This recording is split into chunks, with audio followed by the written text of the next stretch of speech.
Picture this. You've just finished up in the dentist chair and he says to you, "You've got build-up in your gums, you've got to floss more," so he gives you some floss and a brochure and he sends you away. You now hold in your hand an institutional discourse, but will you end up engaging with it, or is it too ugly, wordy, or confusing to be worth your time? In this video, I'm going to examine a brochure encouraging proper flossing distributed by the American Dental Hygienists Association, the ADHA. Following Waller's, I will use principles of discourse analysis to look at the visual features of the text. Following Unson's guidelines, I will also evaluate the language used. In creating this presentation, I hope to suggest ways the ADHA might improve the appeal and accessibility of their brochure so that a more diverse population of dental patients might begin to floss properly. To assist with this, I found another brochure, this one created by the Australian Dental Association, the ADA, a brochure which is objectively more appealing. I did some preliminary research and gathered data on reactions to both flyers from a small sample of my friends and family. When asked which brochures they found more appealing, 100% of them agreed that the ADA brochure was superior. They organically commented on clean colours, bigger pictures, and simplicity. Are these organic observations backed up by discursive proof? Let's analyse the features of both to find out. Brochures by nature utilise multimodal elements which help portray, in words and images, what could not be said in either form alone. Following Waller's, let's begin by examining the visual elements, or visual rhetoric, as Moyes has described. Waller's has given us a criteria with which we might grade texts, with a section devoted to design criteria. There are 4 subsections here. Legibility looks at the font type and size and number of characters. According to Tinker, the ADHA needs to reduce the number of characters in the introductory section so that there are less than 70 per line, if they want to appear not intimidating to their reader. The ADA document has less characters per line, hence is much more digestible. Graphic elements looks at the use of pictures, lines, boxes, etc. in the text.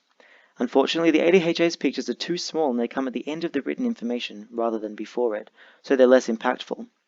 The ADHA should have their images take up more space like they do in the ADA flyer and have them more aligned with the text, because images are some of the most engaging part of any visual document. Structure looks at the arrangement of the information on the page. The ADHA seems to be drowning in white space and should direct the reader more through the use of subheadings like those used by the ADA, which would help the active reading process described by Thomas, whereby readers skip irrelevant information in favor of the information they immediately need. Text in the ADHA should also aim to be less spread out, as readers find text presented in shorter columns to be more informative and important compared to a text which stretches across a page.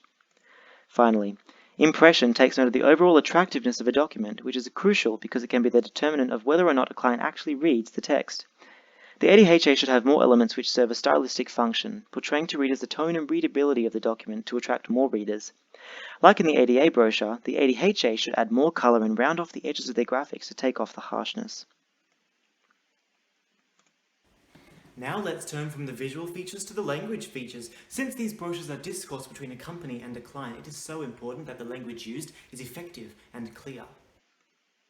Plain English, which allows a reader to concentrate on meaning without getting distracted by the words, is the best way to do this. Unson has given us guidelines for judging whether texts utilize plain English. Good text will avoid changing verbs into nouns and will avoid talking in circles or being too wordy. The ADHA has adhered well to both of these principles of plain English. Room for improvement comes in the use of concrete language in the ADHA flyer. This text casually mentions periodontal disease, a term which the average client would not properly understand and doesn't give any explanation or definition. Unson encourages writers to deconstruct professional terminology into layman's terms so that readers do not feel isolated. The ADA has done this well. The tone of the document is also of vital importance. Again, Unson gives us hints at how to create the best tone. He says a good discourse will sound personal, be positive, and be centered on the reader. The ADHA flyer is indeed positive, but it lacks the personal feel and the reader-centric approach which we see so wonderfully executed in the ADA flyer.